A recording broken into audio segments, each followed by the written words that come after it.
की कथा हम लोग पृथु महाराज प्रजाजनों को उपदेश दे रहे हैं। तो माननीय सज्जनों, आगे कहते हैं पृथु महाराज की, माननीय सज्जनों, किन्हीं श्रेष्ठ महानुभावों के मत में तो कर्मों का फल देने वाले भगवान यज्ञपति ही हैं।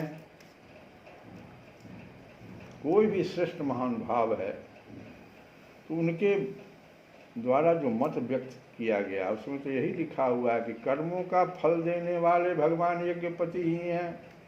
कर्मण्येवाधिकारस्ते मां फलेषु कदाचन, फल तो भगवान ही देंगे, कर्म करने का अधिकार आपको है। क्योंकि इहलोक और परलोक दोनों ही जगह कोई कोई शरीर बड़े तेजों में देखे जाते हैं। इसका स्पष्ट जो है यहाँ दिखाई भी पड़ता है कि आप इस लोक में देखिए या परलोक में देखिए, कोई कोई शरीर बड़ा तेजों में देखा जाता है, वो अपने पिछले कर्म का उसको फल है। मनु, उत्तानपाद, महीपति ध्रुव, राजर्षि प्रियव्रत, हमारे दादा अंग तथा ब्रह्मा, शिव, प्रहलाद, बलि और इसी कोटि के अन्य अन्य महानुभावों के मत से तो धर्म अर्थ काम मोक्ष रूप चतुर्वर्गीय हुआ।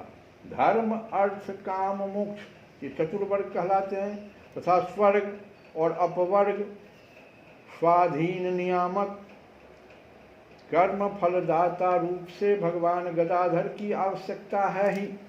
इस विषय में तो केवल मृत्यु के दैहिक वेन आदि कुछ सोचनीय और धर्म विमूढ़ लोगों का ही मतभेद है। वेन ऐसा नहीं मानते थे, इसीलिए कह रहे हैं कि हमारे पिताजी थे, लेकिन वो कुछ सोचनीय, ऐसे लोगों को सोचनीय कहते हैं, और धर्म विमूढ़ मतलब उसका कोई विशेष महत्व नहीं। ऐसे लोगों का महत्व नहीं है संसार में। जिनके चरण कमलों की सेवा के लिए निरंतर बढ़ने वाली अभिलाषा उन्हीं के चरण नक्श से निकली हुई गंगा जी के समान संसार ताप से संतप्त जीवों के समस्त जन्मों के संचित मनोमल को तत्काल नष्ट कर देती है। जिनके चरण तल का आश्रय लेने वाला पुरुष सब प्रकार के मानसिक दोषों को धो डालता था, वैराग्य और तत्व साक्षात्कार रूप बल पाकर फिर इस दुखमय संसार चक्र में नहीं पड़ता। और जिनके चरण कमल सब प्रकार की कामनाओं को पूर्ण करने वाले हैं, उन प्रभु को आप लोग अपनी अपनी आजीविका के उपयोगी वर्णाश्रमोचित अध्यापन आदि कर्मों द्वारा तथा ध्यान, स्तुति, पूजा आदि के मानसिक, वाचिक एवं शारीरिक क्रियाओं के द्वारा भजें।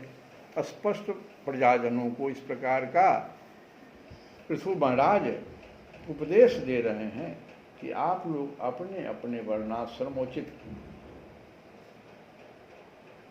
और अध्यापन आदि कर्मों के द्वारा तथा ध्यान और स्तुति, पूजा आदि मानसिक, ये सब मानसिक हो गया। ध्यान, स्तुति, पूजा, वाचिक एवं शारीरिक, जो आप स्तुति करते हैं वो वाचिक हो गया, अब पूजा जो करते हैं वो शारीरिक हो गया। इस सब क्रियाओं के द्वारा भजें। इसमें आपका मानसिक, वाचिक एवं शारीरिक तीनों आ जाता है। ध्यान, स्तुति और पूजा, ये तीनों में मानसिक क्रिया भी हो जाती है, वाचिक क्रिया भी होती है एवं शारीरिक क्रिया भी होती है। इस चीज़ को जरा सा समझिए। हृदय में किसी प्रकार का कपट न रखें तथा यह निश्चय रखें कि हमें अपने अपने अधिकारानुसार इसका फल अवश्य प्राप्त होगा। यह बात एकदम मन में गांठ बांध ले कि हम जो कुछ भी कर रहे हैं वह अगर कपट विहीन है, वो कोई भी क्रिया जो की जाती, कल भी कथा में हम कह रहे थे, क्रिया के पीछे जो भावना आपकी है वो बहुत ज़्यादा महत्वपूर्ण हो जाता है, खास के कल युग में। तो वही धर्म है।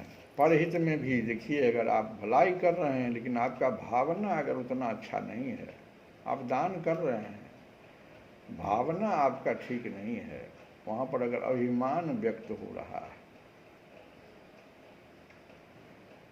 गंगा जी का, गंगोत्री का दर्शन करके चले आए और सबको कहते फिर रहे हैं क्या कि तुम तो गया था बगल में गंगा जी के, हम तो गंगोत्री से होके आए, हम तो अमरनाथ से होके आए।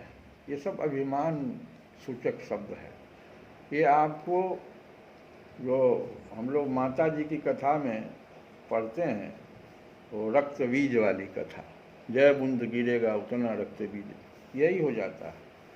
एक तरफ हम पुण्य कर रहे हैं और एक तरफ हम जो है सो अभिमान को बढ़ाते चल कई रक्त बीज को पैदा कर रहे हैं, नहीं, गलत है। तो हृदय में किसी प्रकार का कपट न रखें तथा यह निश्चय रखें कि हमें अपने अपने अधिकार के अनुसार इसका फल अवश्य प्राप्त होगा। हम जिसके अधिकारी हैं, अधिकारानुसार मतलब ये तो भौतिक जगत में भी होता है, आप जितना आपका योग्यता है उसके अनुसार आपको उस तरह का पोस्ट मिलेगा। अब आप एक ही बार कहिएगा कि हमको वो मिल जाए, वो समय उसका योग्यता आप में नहीं है, योग्यता प्राप्त कीजिए ना पहले। इसीलिए करें अधिकारानुसार, आप उसके अधिकारी हो जाएंगे तो फल अवश्य मिलेगा। भगवान स्वरूपतः विशुद्ध विज्ञान घन और समस्त विशेषणों से रहित है। भगवान में कोई विशेषण नहीं लगाया जा सकता, किंतु इस कर्म मार्ग में जौ और चावल आदि विविध द्रव्य, जो कर्म मार्ग है उसमें कहते हैं नहीं हम लोग, जौ है चावल है कि नहीं, आदि विविध द्रव्य, शुक्ल आदि गुण, अवघात, कूटना आदि क्रिया एवं मंत्रों के द्वारा और अर्थ, आशय, संकल्प, लिंग, पदार्थ, शक्ति तथा ज्योतिष्टोम आदि नामों से संपन्न होने वाले अनेक विशेषण युक्त यज्ञ के रूप में प्रकाशित होते हैं। जिस प्रकार एक ही अग्नि भिन्न भिन्न काष्ठों में उन्हीं के आकार आदि के अनुरूप भासती है, उसी प्रकार वे सर्वव्यापक प्रभु परमानंद स्वरूप होते हुए भी प्रकृति, काल, वासना और अदृष्ट से उत्पन्न हुए शरीर में विषयाकार बनी हुई बुद्धि में स्थित होकर उन यज्ञ यागादि क्रियाओं के फल रूप में अनेक प्रकार के जान पड़ते हैं। अहो, इस पृथ्वी तल पर मेरे जो प्रजाजन यज्ञ भोक्ताओं के अधीश्वर सर्वगुरु श्री हरि का एकनिष्ठ भाव से अपने अपने धर्मों के द्वारा निरंतर पूजन करते हैं, वे मुझ पर बड़ी कृपा करते हैं। राजा पर कृपा हो जाती है जब प्रजा उस तरह का कार्य करता है। घर में भी अगर परिवार के लोग आध्यात्मिक कार्य में लगे रहते हैं, पाप कर्मों से अलग रहते हैं, तो उसका जो पुण्य जो है उसका 6ठा भाग राजा को भी मिलता है। सहनशीलता, तपस्या और ज्ञान इन विशिष्ट विभूतियों के कारण वैष्णव और ब्राह्मणों के वंश स्वभावतः ही उज्जवल होते हैं। उन पर राजकुल का तेज, धन, ऐश्वर्य आदि समृद्धियों के कारण अपना प्रभाव न डाले। ब्रह्मादि समस्त महापुरुषों में अग्रगण्य ब्राह्मण भक्त पुराण पुरुष श्री हरि ने भी निरंतर इन्हीं के चरणों की वंदना करके अविचल लक्ष्मी और संसार को पवित्र करने वाली कीर्ति प्राप्त की है। ये सहनशीलता, तपस्या और ज्ञान, ये तीन गुण जो है वैष्णव और ब्राह्मणों के पास है, इसलिए इनकी पूजा तो निश्चित रूप से होनी चाहिए। आप लोग भगवान के लोक संग्रह रूप धर्म का पालन करने वाले हैं तथा सर्वांतरयामी स्वयं प्रकाश ब्राह्मण प्रिय श्री हरि विप्रवंश की सेवा करने से ही परम संतुष्ट होते हैं।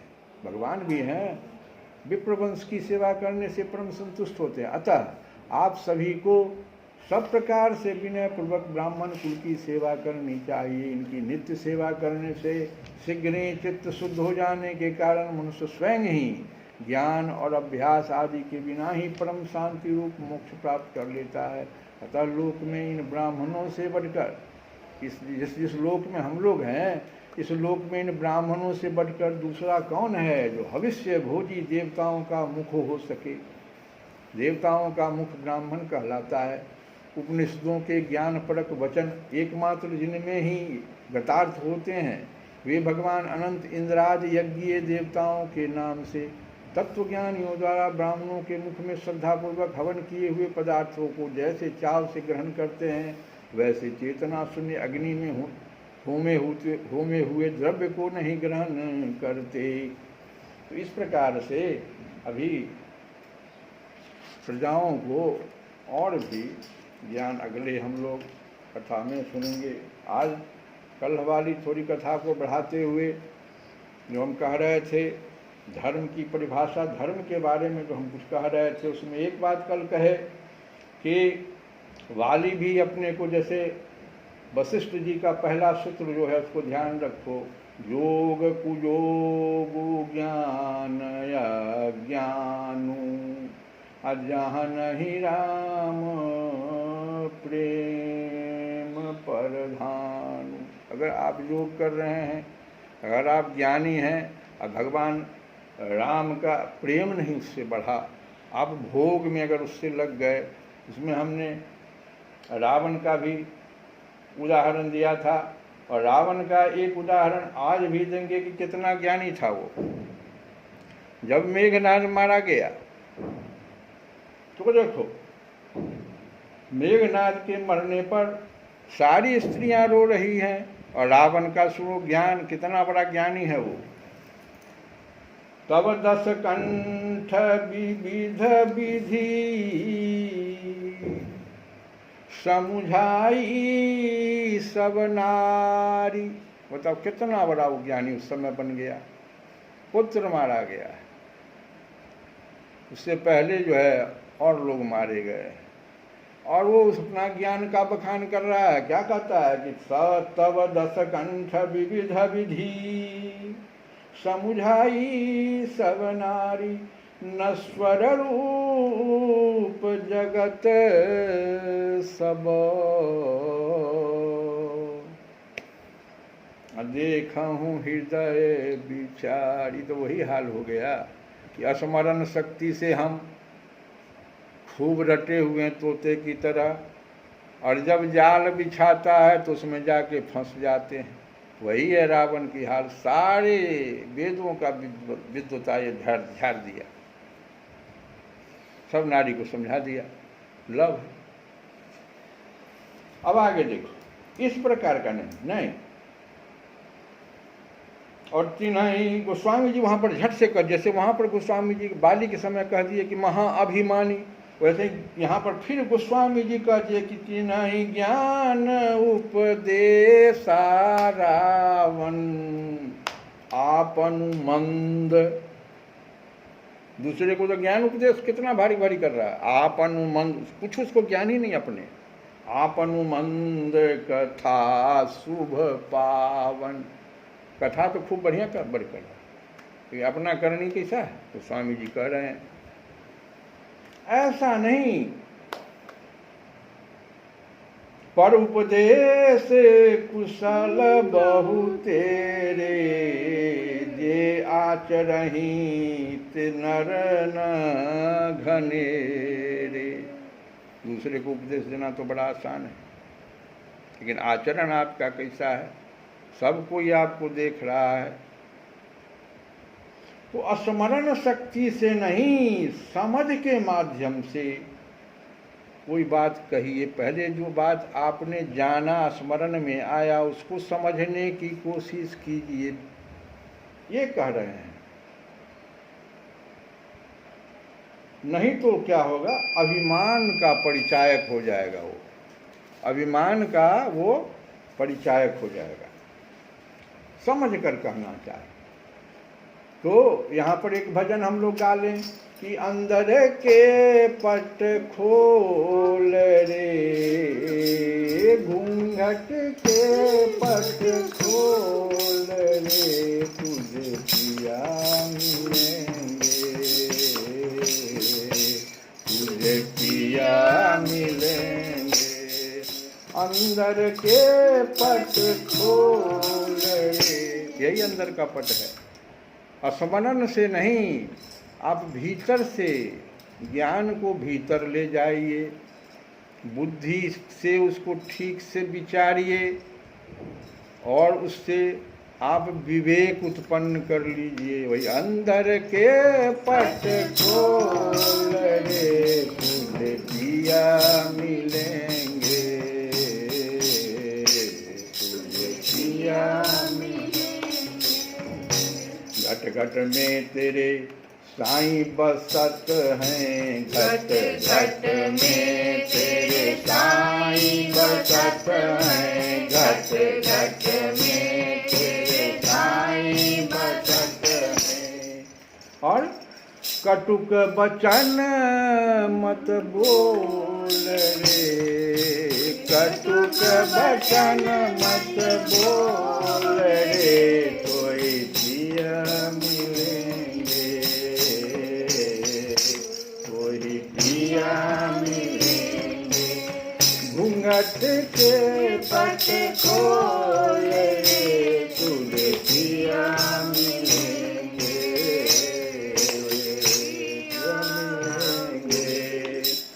जौवन का गर्व न कीजे, धन जौवन का गर्व न कीजे, गर्व न कीजे, गर्व न कीजे, गर्व न कीजे, गर्व न कीजे, धन जौवन का गर्व न कीजे, झूठा इनका मोल रे, तुझे पिया मिलेंगे, घूंघट के पट खोल रे, तुझे पिया मिलेंगे, जोग जतन से रंग महल में, जोग जतन से रंग महल में, पिया पायो अनमोल रे,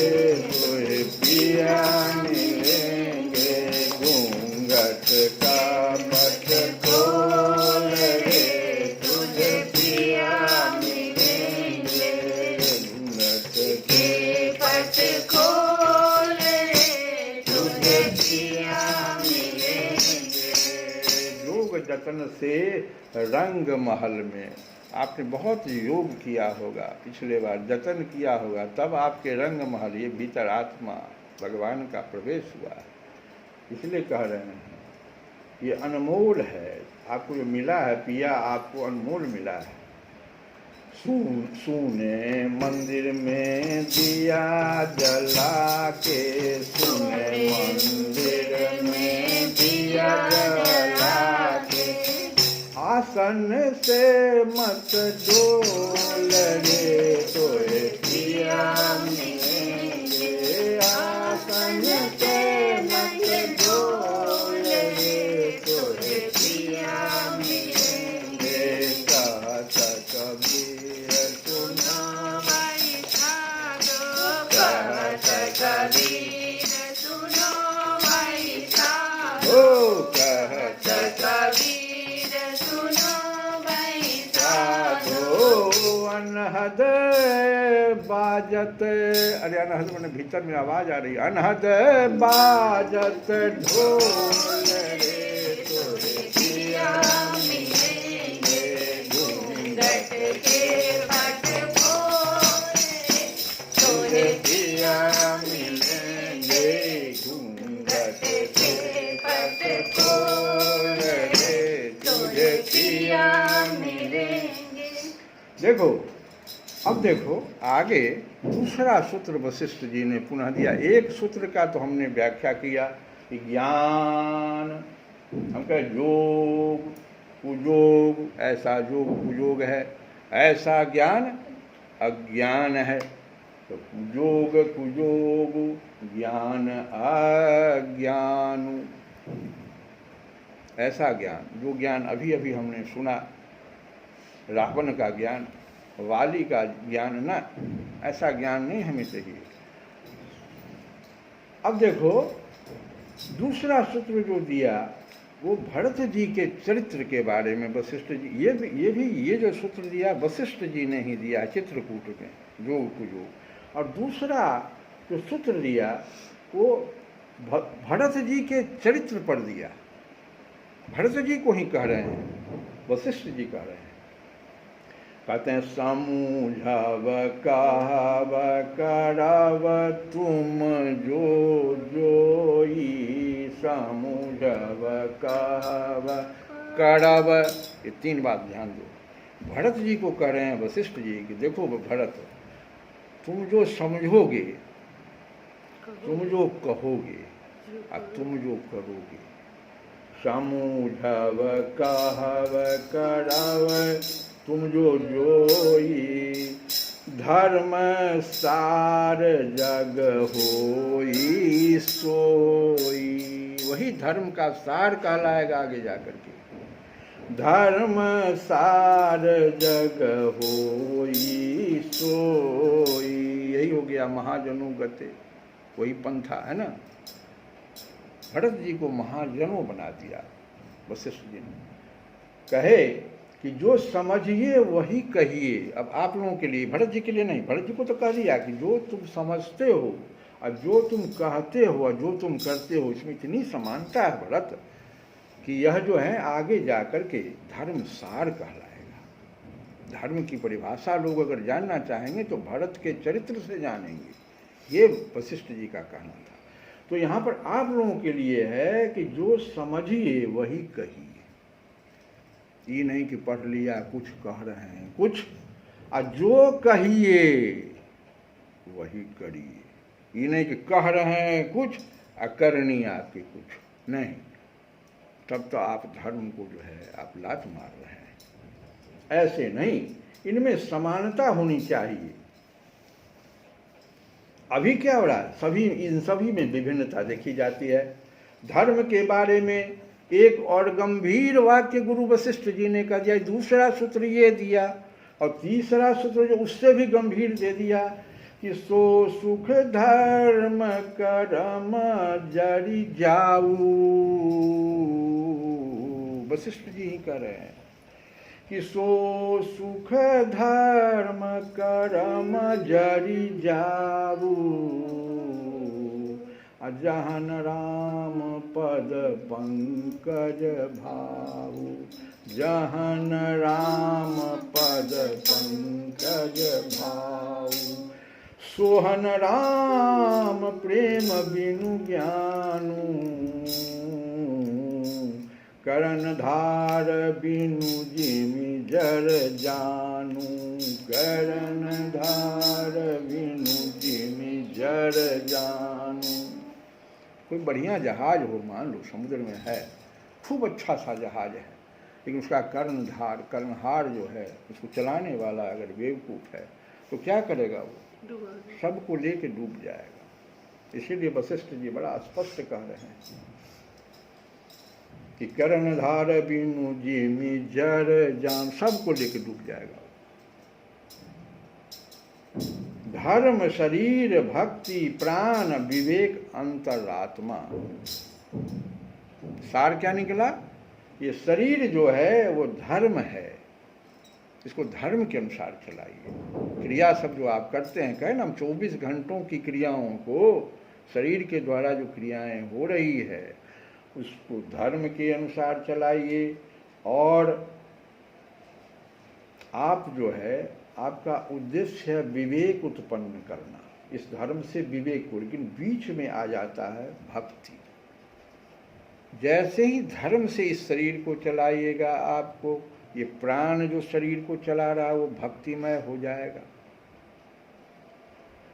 और जब भक्तिमय हो जाए, कुछ ही भक्तिमय कब कहते हैं, जब वो क्रिया बार बार करने की इच्छा, से पूजा ही है, कोई प्रार्थना है, बार बार हमको उसको करने की इच्छा हो रही है, ये भक्ति में प्राण हो गया। श्वास, प्रत्येक श्वास से हम भगवान का स्मरण करना चाह रहे हैं, और इन दोनों चीज़ों के हो जाने से विवेक अपने आप अंतरात्मा में विवेक उत्पन्न हो जाएगा। जो बुद्धि वहाँ बैठा हुआ विवेकवान बन जाएगा, और जैसे वो विवेकवान हो जाएगा तो फिर हम स्व की बात नहीं करेंगे, स्वार्थ की बात हम नहीं करेंगे। हमारे शरीर के द्वारा जो भी क्रियाएं होगी वो स्व आधारित नहीं होगी, पर आधारित हो जाएगी। परहित सरिस धर्म नहीं भाई, अपने आप वो परहित हो जाएगा। इस चीज़ को हमको समझना है, नहीं तो जो दूसरों जो हम जो है सो कोई ऐसा काम करते हैं जिसमें हम कहते हैं कि हम तो पवित्र गंगा स्नान करके आए, हम तो पवित्र हो गए भाई, हम तो अमरनाथ से आए, हम तो बहुत पवित्र हो। ये तो अभिमान बढ़ाने वाला ये क्रिया है, शरीर का क्रिया हो रहा है, लेकिन अभिमान बढ़ाने वाला ये क्रिया हो रहा है। इससे कहीं भक्ति आपकी नहीं बढ़ रही है, कहीं विवेक आपको नहीं आ रहा है। ऐसा नहीं होना चाहिए। तो या मान लो कुछ लोग दान करता है बहुत ज़्यादा और कहता है हम तो महादानी हो गए, मैं दानी महादानी। ये क्या कर रहे हो यार, ये तो अभिमान बढ़ाने वाला है। और इसी में हमने कहा था रक्त बीज की कथा। रक्त बीज मारा नहीं जा रहा था, माता को बुलाया गया, माता की आराधना की गई, क्योंकि उसका जो प्रत्येक कण गिरता था तो वो जो है ना एक रक्त बीज, एक अभिमान को जैसे ही बढ़ा दिया। जैसे तुम गंगा स्नान करने यहाँ गए तो एक अभिमान आया, हम तो आज गंगा स्नान करके आप, फिर तुम दूसरा स्नान गंगोत्री में कर लिया, तब गंगोत्री से भी हम वहीं के, हम लोग गंगोत्री से भी आए, अब तीसरा और ऊपर चले गए तो कहा हम तो गोमुख से आए हैं। ये कई रक्त बीजों का तुमने कर दिया, ये नहीं होना चाहिए। कहते हैं ये रक्त बीज जो हो तैयार हो जाता, हमारे द्वारा किया गया धर्म ही कभी कभी अभिमान को पैदा कर देता। इसको रोकने के लिए माता जी की जो कथा है, रक्त बीज रूपी कथा, इसको ध्यान से हमको समझना चाहिए। तुलसी बाबा ने बड़ा सुंदर एक सूत्र दिया है। रक्त बीज की कथा में आपने क्या देखा कि माता कई रूपों में वहाँ उत्पन्न हो गई, और एक रूप से वो धड़ काट रही थी, दूसरे रूप से उसके रक्त का पान कर रही थी, जमीन पर नहीं गिरने दे रही थी। ये क्या चीज़ है, इसको समझना है। काली के रूप में वो कर रही थी, तो ये काली क्या है?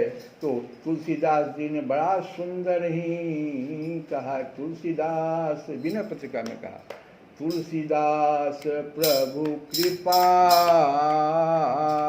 कालिका। स्पष्ट शब्दों में तुलसी बाबा ने कहा कि ये काली कौन है? भगवान आपकी कृपा। अगर हम मान लीजिए अमरनाथ तक चले गए, गोमुख तक चले गए, तो आप उस समय इतना ही आप समाज में आके कि प्रभु की कृपा से हम तो आज अमरनाथ हो आए। कहीं अभिमान बढ़ा? एक भी रक्त बीज पैदा नहीं। जो भी कार्य आपके द्वारा, जैसे आप एक अष्टजाम पूरा कर लिए तो कहिए प्रभु की कृपा से ये अष्टजाम पूरा हो गया। गया में श्राद्ध कराए तो कहिए प्रभु की कृपा से ये गया श्राद्ध हो गया। ये भाव से अगर आप चलिएगा तो एक भी रक्त बीज नहीं उत्पन्न होगा, जो अभिमान है, और आपको आपके विवेक को बचाए रखेगा। श्री कृष्ण गोविंद हरे मुरारी नाथ नारायण।